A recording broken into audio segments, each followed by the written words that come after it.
dan demikian akan bisa tukar pikiran. Sedangkan kita melihat bahwasanya Yordan yang menganut mazhab Sunni dikelilingi oleh negara-negara Islam yang berlainan gitu. Tentunya ini kita mengetahui kenapa negara kecil dan kemudian dalam menghadapi semuanya itu tetap mempunyai ketabahan.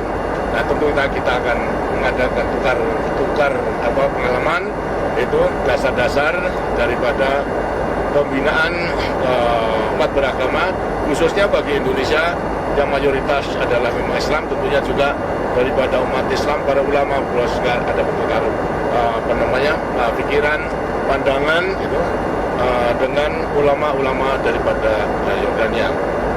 Suatu hal lagi yang perlu kita kembangkan dengan Yordan adalah seperti saudara-saudara mengetahui bahwa ibadah haji merupakan salah satu rukun Islam yang kelima. Rukunnya ada wajib, tapi hanya sekali saja. Sedangkan perkembangan terakhir daripada umat Islam karena kemampuannya yang berminat untuk melakukan ibadah haji adalah banyak sekali.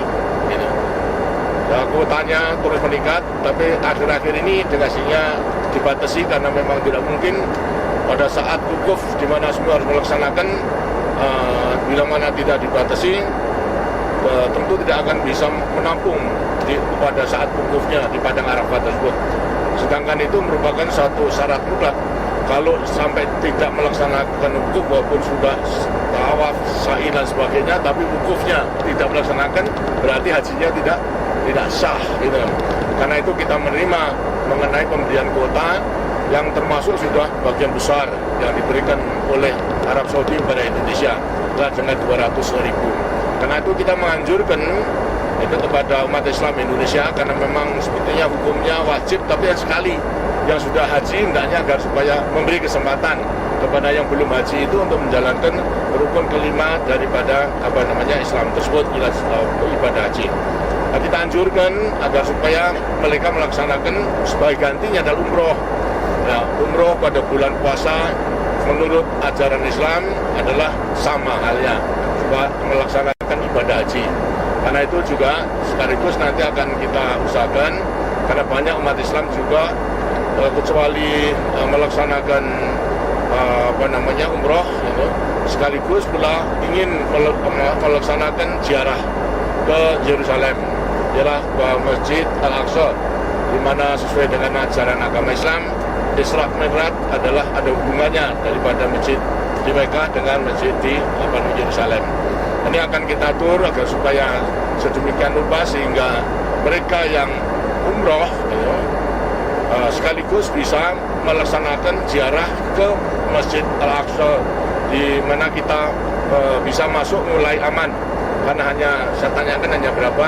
Hanya 1 jam melewati darat, sehingga kalau kemudian lantas bisa saat pagi berangkat, lantas ziarah, sembahyang dan sebagian di situ kembali, tidak perlu bermalam karena masih ada masalah politik di Yerusalem, maka tentunya mereka terus bisa melakukan umroh, jadi ziarah ke Masjid Al-Aqsa dulu, sembahyang, kemudian terus kembali ke Mekah untuk umroh, atau sebaliknya menuju Mekah, umroh terus ke Yerusalem.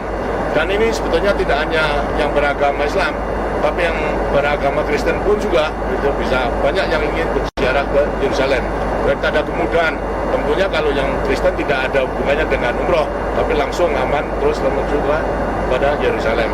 Jadi bagi umat beragama, bagi Indonesia ada jalan yang lain dalam melaksanakan ibadah haji sesuai dengan ajaran agamanya masing-masing.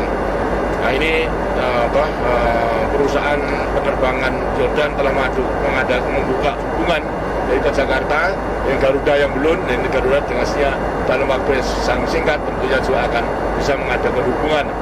Dan menurut pemberitaan pada akhir-akhir ini dari perusahaan penerbangan Yordan yang menghubungi Aman sama Jakarta itu selalu penuh. Ya, berarti minatnya adalah besar sekali, tidak hanya umat Islam tapi juga umat Kristen. Ini mengenai soal Yordania.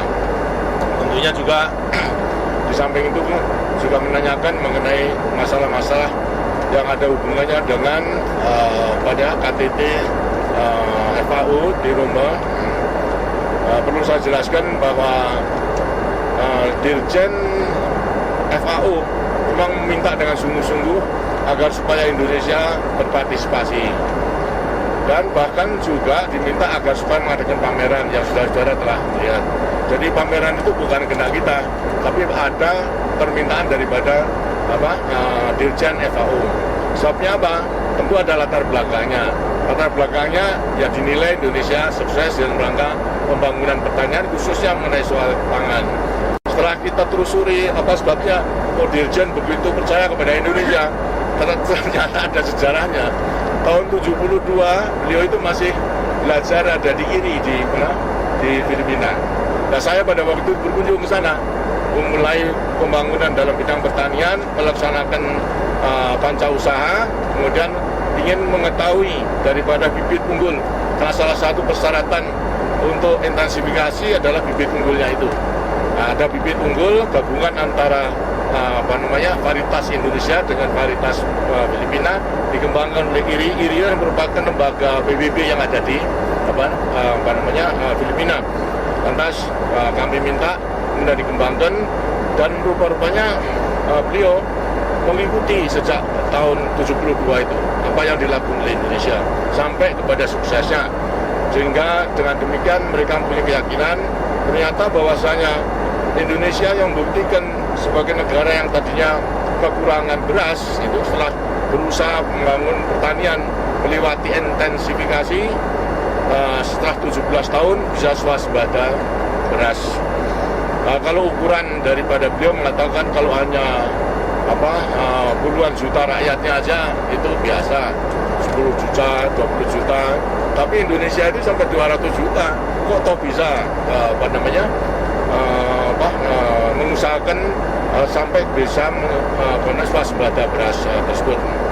Ini konklusinya bahwasanya ternyata kalau betul-betul diprogramkan dan secara konsisten dilaksanakan ternyata berhasil. Dan ini maksudnya daripada Dirjen itu agar supaya meyakinkan pada negara-negara yang masih kekurangan pangan, yang kita nilai masih 800 juta daripada rakyat dunia itu kekurangan pangan, bahkan nanti akan menjadi kelaparan, itu bisa usaha kalau memang betul-betul. Buktinya apa? Ya, Indonesia sebagai contoh. Jadi beliau mengatakan Indonesia sengaja dijadikan contoh daripada negara-negara.